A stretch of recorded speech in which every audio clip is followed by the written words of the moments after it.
体会人间冷暖，看尽世间百态。欢迎您收听人生语录。很多老年人在失去了配偶后，都想找一个老伴，共度晚年。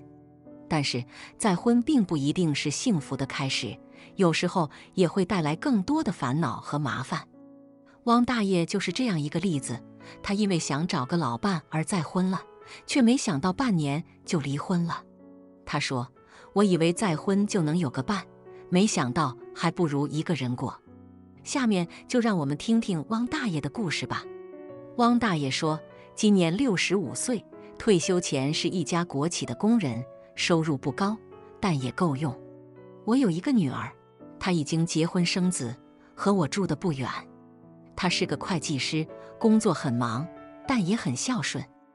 我老伴去世已经5年了，他是因为心脏病突发走的，走得很突然，也很快。那天我还和他一起吃了早饭，没想到晚上时间，他就永远地离开了我。我当时很难过，觉得自己失去了生命中最重要的人。女儿也很难过，她说她失去了最亲爱的妈妈。女儿经常来看我，给我做饭，陪我聊天。她还给我买了些衣服和用品，让我好好照顾自己。她说：“爸爸，你要坚强啊，你还有我呢。”我心里很感动，也很感激。但是她毕竟有自己的家庭和工作，不能一直陪着我。她的丈夫是个医生，工作也很忙。她的孩子才上小学，也需要她的照顾。我平时也没有什么爱好和朋友，除了看看电视、打打麻将、逛逛菜市场，就没有别的事情可做了。我觉得自己的生活很无聊，很孤独。去年的一天，我在菜市场买菜的时候，遇到了方丽。她是我的邻居，也是我的老同事。她比我小2岁，退休前是公司的文员。她老公去世已经8年了，她是因为车祸走的，走得很惨。她有2个儿子，都在外地工作，一个是个程序员，在北京；一个是个销售经理，在上海。他们都已经结婚生子了，但都很少回来看她。我们见面后就聊了起来，发现我们有很多共同点。我们都喜欢听戏曲、看书、养花。我们就互相留了电话号码，约好以后多联系。从那以后，我们就经常一起出去玩。我们去听戏曲、看电影、逛公园、吃饭。我们聊得很开心，感觉彼此很合拍。我们也互相帮忙做些家务事，比如洗衣服、倒垃圾。我觉得自己找到了一个知心朋友，也找回了生活的乐趣。方丽对我也很好，她总是给我做些好吃的东西，还给我买了些衣服和用品。她说：“你要好好照顾自己啊，别让女儿担心。”我心里暖暖的。渐渐的，我们之间产生了感情。我们觉得自己都不年轻了，也没有什么顾虑和牵挂了。我们决定再婚，但是我们没有告诉女儿和她的儿子们，怕他们反对或者不理解。我们就偷偷地去了民政局领了证。那天我们穿着新衣服，在红色的结婚证上签了字。我们觉得自己像新婚的小夫妻一样，很幸福，很开心。我们回到家后，就给女儿和她的儿子们打了电话，告诉他们我们结婚的事情。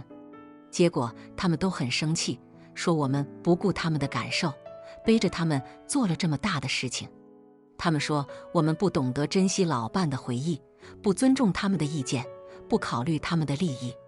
他们还说我们是为了钱或者其他而结婚，不是真心相爱。我和方丽都很委屈，觉得他们不理解我们，不支持我们。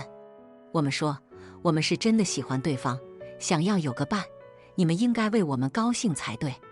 但是他们就是不听，还说了一些难听的话。我和方丽都很伤心，觉得自己做了错事一样。后来，女儿和她的儿子们都不来看我们了，也不给我们打电话，我们只能靠着彼此相依为命。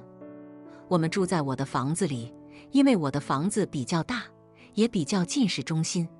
方丽把她的一些东西搬了过来，但是她没有把她的房子卖掉，说是留给她的儿子们。我觉得她有点小心眼，但是我也没说什么。我们结婚后的生活并没有想象中的那么美好。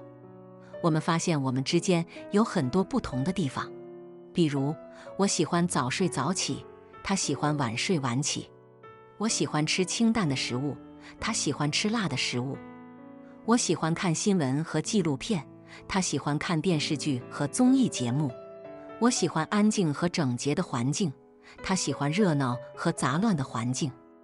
我们经常因为这些小事而争吵，有时候我觉得他很烦人，有时候他觉得我很刻薄。我们渐渐地失去了沟通和理解。最让我受不了的是，他经常带着他的孙子回来住。他的孙子是他大儿子的孩子，今年才4岁。他很调皮，总是在家里跑来跑去，把东西弄得乱七八糟。他还经常哭闹、打骂、撒谎、耍赖。我觉得他很讨厌，很没教养。我想教育他一下，但是方丽总是保护他，说他还小，不懂事。他还说我对他不好，不把他当自己的亲人。我觉得他很不公平，很偏心。有一次，我在客厅看电视的时候，他的孙子跑过来抢我的遥控器，我不让他拿，他就哭了起来。方丽听到声音就过来了，他看到情况后就骂了我一顿。他说：“你怎么这么小气呀？就让孩子看会儿电视又怎么样？你自己一个大人还跟孩子争什么？”我很生气，我说：“这是我的房子，我的电视，我有权利看我想看的节目。你们来了就把我当空气，什么都不顾及我的感受。你的孙子就是个小霸王，你就是个老妖婆。”方丽更生气了，她说：“你怎么这么没良心啊？我跟你结婚是给你恩惠，你还对我这么凶。你的女儿都不理你，你还有什么资格说我？”我们就这样吵了起来，越吵越厉害。他的孙子也跟着哭了起来，把整个房子都弄得乌烟瘴气的。我们吵完后，他就带着他的孙子回了他自己的房间，把门锁上了。我也回了我的房间，心里很难受。我觉得我们之间已经没有了爱情，只有争吵和冷漠。我觉得我们结婚是个错误，我们根本不适合在一起。我想离婚。第2天，我找到了方丽，跟她说了我的想法。她一开始不同意，说我们不能轻易放弃，要互相包容和理解。她说我们都不容易，都是为了有个伴才结婚的，我们不能因为一点小事就分手啊。我说我们之间不是一点小事，是很多大事。我们的生活习惯、性格、价值观都不一样，我们在一起只会越来越痛苦，越来越烦恼。我们还是分开吧，各过各的。他看到我态度坚决，就没办法了。他说：“好吧，既然你这么想，那就离吧。反正你也不爱我，也不在乎我。”他说完就哭了起来。我们又去了民政局办理了离婚手续。那天我们穿着旧衣服，在灰色的离婚证上签了字。我们觉得自己像老死的夫妻一样，很悲哀，很无奈。离婚后，方丽搬回了她自己的房子。她的儿子们听说了我们的事情，都很高兴，说她终于摆脱了一个麻烦。他们还给她买了些礼物和补品，让她好好养身体。方丽对他们很感激，也很开心。她说：“我还有你们呢，我不孤单。”她还经常带着她的孙子去公园玩，或者去看看戏曲。她觉得自己还有很多事情可以做，还有很多快乐可以享受。我回到了自己的房子，女儿听说了我们的事情，也很高兴，说我终于清醒了。她还给我做了些好吃的东西，让我好好休息。我对她很感激，也很开心。我说：“女儿，你是我的宝贝，你是我的支柱。”她说：“爸爸，你也是我的宝贝，你也是我的支柱。”我们抱了抱，都流下了眼泪。其实，在离婚后的第1天，我就觉得自己轻松自在多了。我可以按照自己的喜好安排自己的生活，没有人打扰我、管束我、责备我。